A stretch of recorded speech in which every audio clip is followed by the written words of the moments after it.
one of the challenges we had, one of the main things why we even reached out to Ravanty to begin with for this project was we needed to be able to manage our Windows devices in Intune. And last year we worked with another vendor recommended by Microsoft to migrate all of our mobile devices off of our prior MDM to Intune, which went fantastic. The company itself had actually used Intune 6-7 years ago, and at that time, and I think you're fully aware, it was not where it is today. It was nothing to what it was. So switching to a different vendor was a big project, but it was an effective project.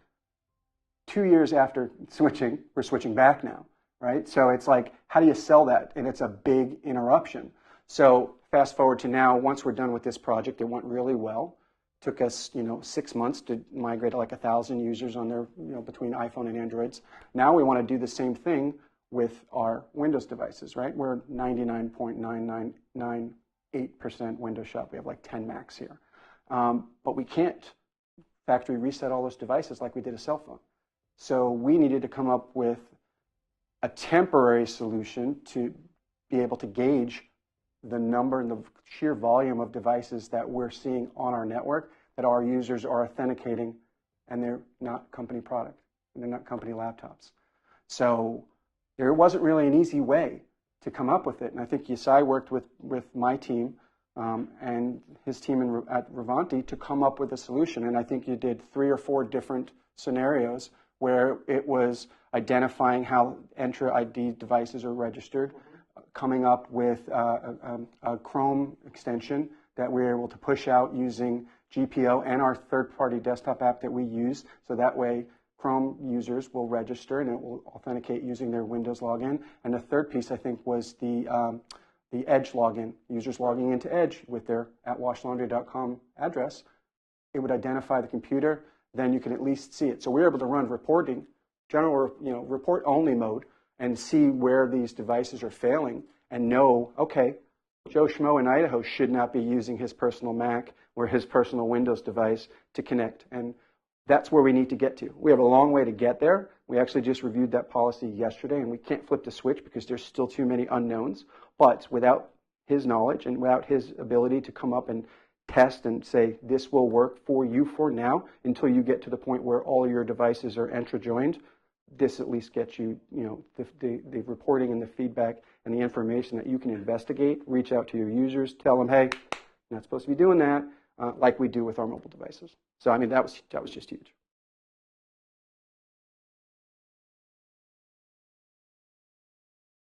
With the Microsoft 365 completely going from E3 to E5, like you quoted me, it is night and day. You're paying for what you're getting, and then when you go to this next, the next level, there's so much more that you're not paying. It's not a la carte anymore, right? So you have all these solutions that are available. You have all these things that are there, and you should take advantage of them. And I think we were not necessarily taking advantage of them. The ability for us to meet with Ravanty and meet with Yesai and your team to get the enhancements that we needed to say, hey, this is here, we're paying for it, it's included in our licensing, why wouldn't we make sure that we're utilizing it 100% to our effectiveness and make it be something that works for us rather than us doing all the work behind the scenes.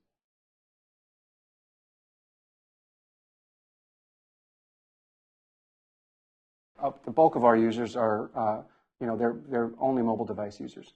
So they're, men and women that work in the warehouse, they work on the parts department, they work in the service department. They can fix the hell out of a washer and a dryer, but they don't know how to use a computer, and they really don't know how to use their cell phone. So a lot of them, when we rolled out MFA years ago, would register for MFA using SMS or a phone call. And I think it was last October, Microsoft started pushing that the Authenticator app was the preferred method, but it actually forced the users to register even though it was, they didn't have to use it, but they had to register.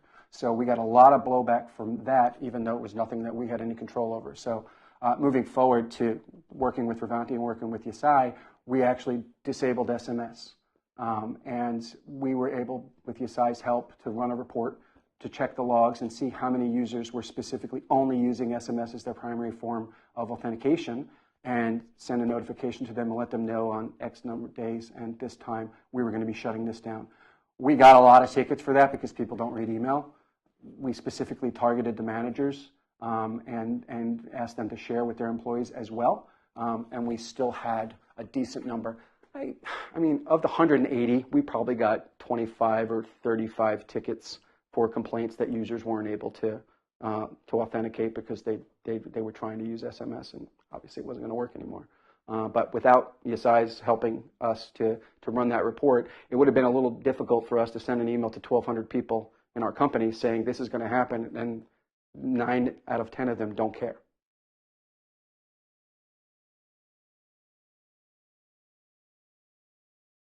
I think the biggest thing, I've been doing this for a long time, we mentioned 25 plus years just at the help desk. The biggest thing that was impressive to me was it was one-on-one. From start to finish, ESI was involved, right? From the very first meeting, ESI was involved. And you don't see that. Typically, in projects that I've been in, the companies that we've worked with, it's whoever's available to provide you with the support on that date. And that's a nightmare because one person may not be up to speed, know exactly where they're at, not do their homework, and not know what's going on. When you have one person from start to finish, you kind of don't have any gray area. So super impressive. His knowledge, his expertise, I already told you this. I won't say this because we're on camera, but he is effing awesome.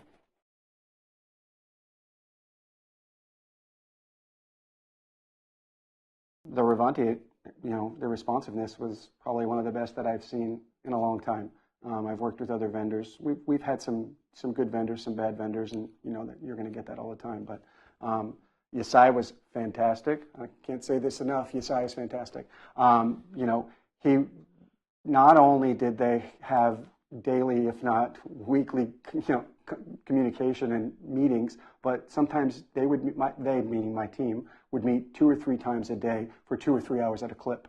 So for having one person be responsible for making sure everything gets done from A to Z 3 times a week, or 3 times a day, 3 or 4 days a week, I mean, you don't see that in other companies. You're not going to get that type of, that's like white glove service as far as I'm concerned. So for me, that's a home run anytime you look at it.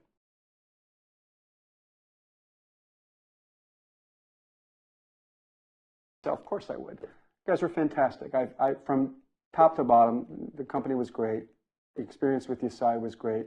I think you need to clone him. You need to probably make 4 or 5 copies of him so he can be in 15 places at once.